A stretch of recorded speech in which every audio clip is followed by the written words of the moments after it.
there should not be any trillionaires. If you weren't aware, Elon Musk recently became the first trillionaire in existence. Let me put it into perspective real quick. So 1 million seconds is about, give or take, 12, 13 days. A billion seconds is about 31 years, roughly. A trillion seconds is 31,000 years. That is the difference between Elon and everyone else. Now, some people might say, that's his net worth. He doesn't actually have all that money because he has a lot of stocks and he has Tesla and blah, blah, blah, blah, blah. It doesn't matter. He potentially has the ability to draw from that money, whether it be investing into other stocks, companies, shareholding, stuff like that. It's mind-boggling to think about. I also read a statistic. It was the second highest net worth person in the world.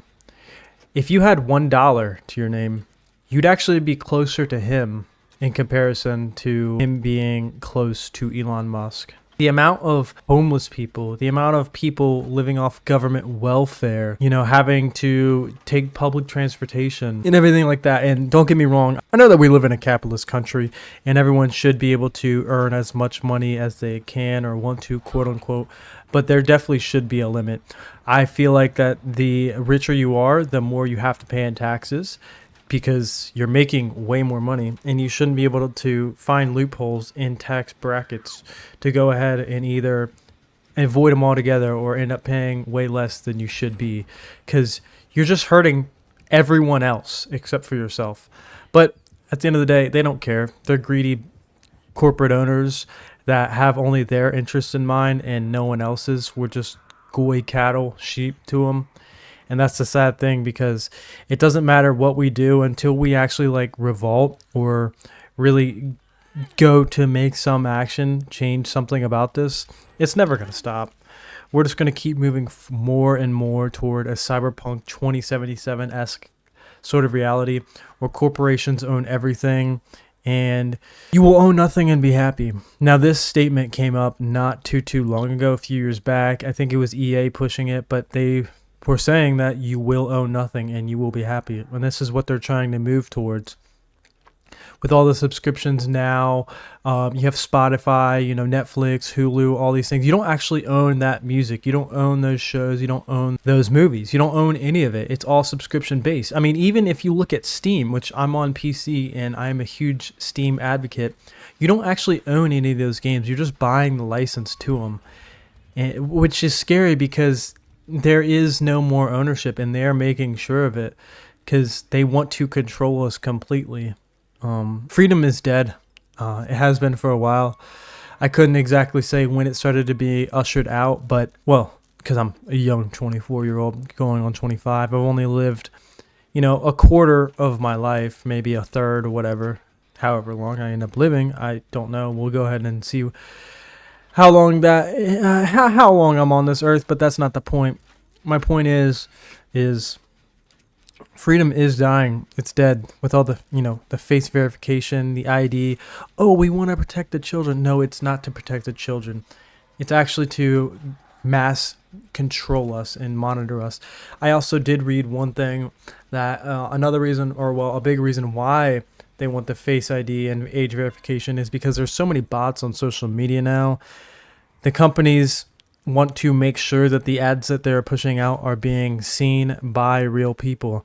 So that's another reason why they want to use Face ID and tracking and age verification, so they can make sure you're a real breathing human and you're not some just random bot, because a lot of the internet, a lot of what's posted right now, a lot of comments, a lot of replies, just a lot of interactions come from bots. And people would be surprised because they look clear unless you actually dig into their accounts and stuff like that. You wouldn't really know, because they have usually pretty regular names. They have profile pictures. It's not like they're just listed as a bot.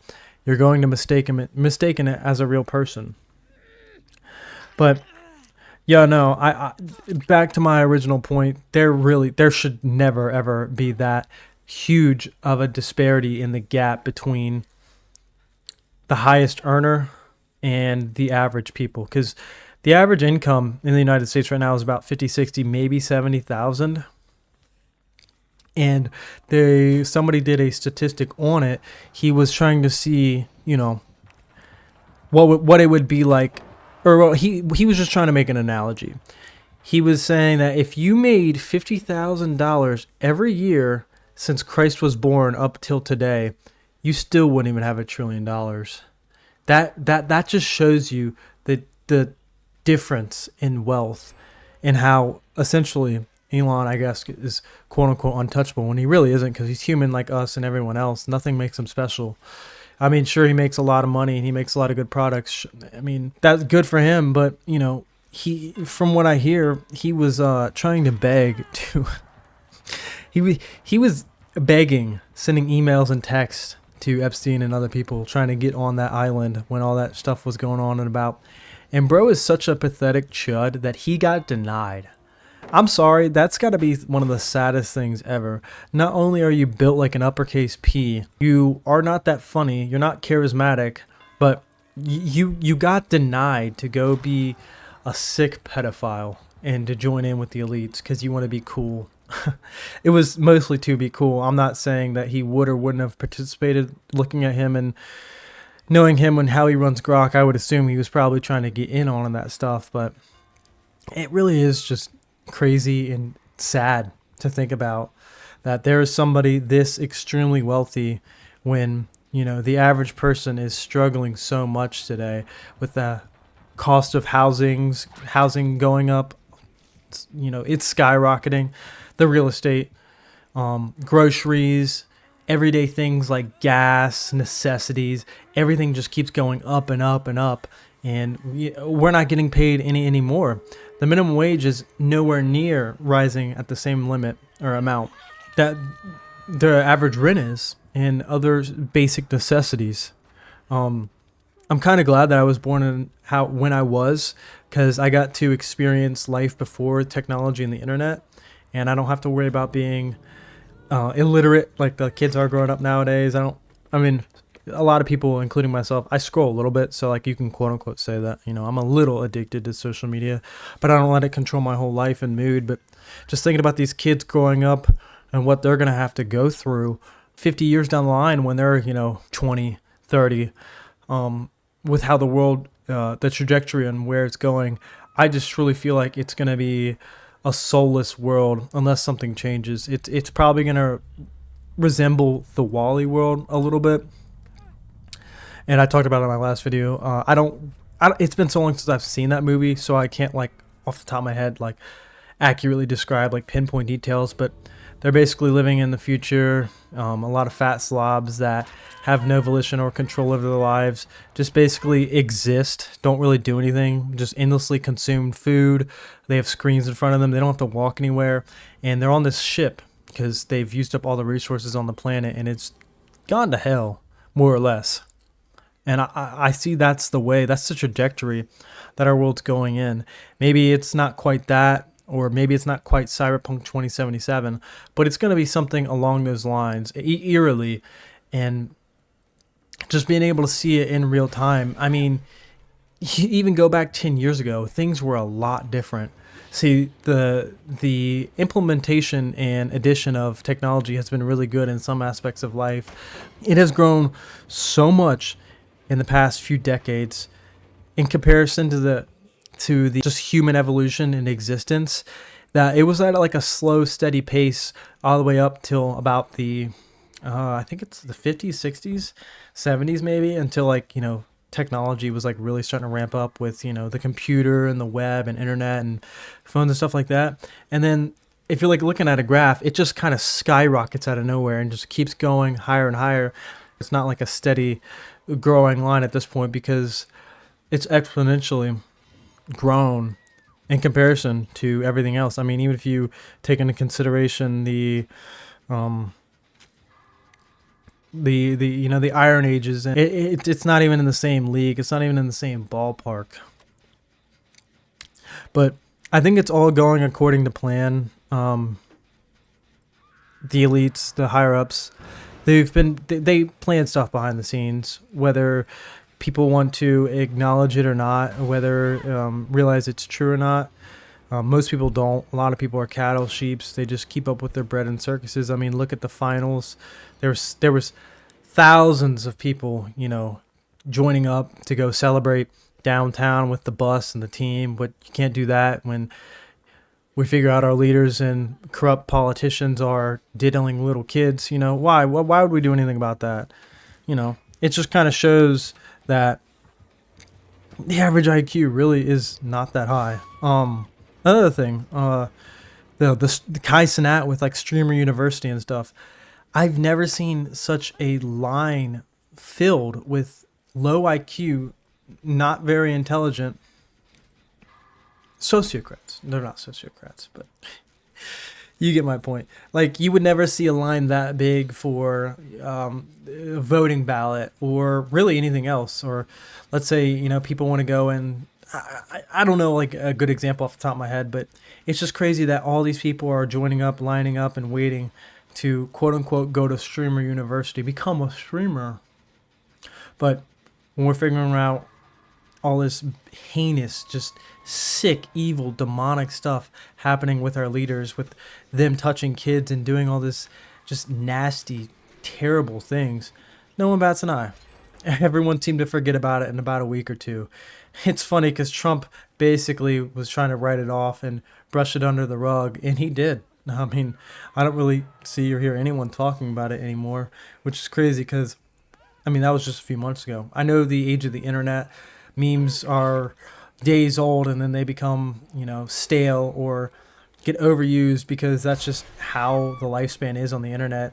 If it's not here and now, it might as well be fucking 500 years in the past. But I kind of derailed there with my rant. If you try to justify Elon or anyone being a trillionaire, you need to stop. You have no idea what you're talking about. I'm not trying to claim to be like some super high IQ scientist, but if you have common sense and if you have a critical thinking brain, you can look into it too. There are people legit struggling every day to find their next meal, to feed them, or take care of their family, or to find somewhere to sleep at night. But you've got somebody that could buy anything he wants, probably thousands of times over. Well, depending on what it is, but you get my point. He could do whatever he wants. He has all this money to his name, but he's not donating any of it. He's not giving any of it away. He's not recirculating it in the economy. I'm not saying he has to give it away, but at least you can spend it, you can circulate it, you can have the economy keep going. But no, if you keep just putting away to these private companies, shareholders, and then keeping stocks and everything, it's not actually. The average person's never going to see that money. Like, sure, you could say that unemployment is lowering and the stock market is still rising, but the average day-to-day person, even like upper middle class people, are getting fucked. If you're not the high elite, the very top 5 to 3%, you might as well not exist. In their eyes. Well, they do need us to exist so they can exploit and take everything that we own so they can have it all for themselves. But yeah, it's crazy to just let me speak. It's crazy to see the 180 that society has taken, because I remember, at least like for a little bit growing up, we used to actually be a patriotic country. Like, there was a lot of pride and unison going on in the United States. But you look now, everyone's divided over gender, sexes, race, religion. This is the land of the free and home of the brave, or at least it used to be the land of the free, home of the brave. It's really not so much anymore. We're so segregated between each other. Everyone's just hating each other and never really trying to get it to know anyone else, when in reality a lot more people are a lot more common than you think. Maybe they don't like the same sports team as you or the same exact music, but a lot of people share common core beliefs on like wanting to be a good person and wanting to protect the people they care about and love and the family that they have and everything like that. I'm not saying everyone wants to be a saint, because I'm not a saint and I don't want to be a saint, but at the end of the day, I do want to be a good person. and I want to have good values, because if I end up having a family, which I hope I do, I would want to pass those on to my kids, because I'd want them to be good people. And it's a gamble whether they would be or not, but at least I would know that I'm doing my part as a parent, trying to help them the best that I can, because that's all a kid has. That's all they can rely on is their parents, what they teach them and what they're brought up on. But sorry, kind of got away to ranting there again. Those are the clear fact reasons on why there shouldn't be a billionaire. I mean, I probably left some like key ones out, but I was just kind of, going off the top of my head and, like I said, ranting about all of this. It's truly a strange time to be alive, because we have some of the best aspects of life, being able to connect with anyone around the world, being able to entertain yourself all the time, and personally curate your own like For You page to like see exactly what you want. But at the same time, you have all these bad things going on, like hunger and climate change and being able to afford houses, like I was talking about before, and all this stuff. And yeah, I just wish that I could like go into like spectator mode, if that was a thing. Like if you played any games, like I wish I could kind of just like go out of my body and just like see how the world trajectory is going to be going for the next, like, I don't know, 100, 200 years, because I do not have any hopes whatsoever. Either there's going to be a huge collapse here soon, or something big's going to happen that's going to kind of hopefully send us on the right path of resetting, or it's going to continue and, we're going to be eventually living in the Cyberpunk 2077 world. Johnny Silverhand, he was right. I'm fully behind him and everything he stands for. And yeah, there should be no trillionaires. My bad. Don't want to get this wrong, because there is actually a huge difference. But if my message resonates with you and you agree, disagree, whatever, go ahead and let me know. I hope you enjoyed. Peace out. You have a chill one.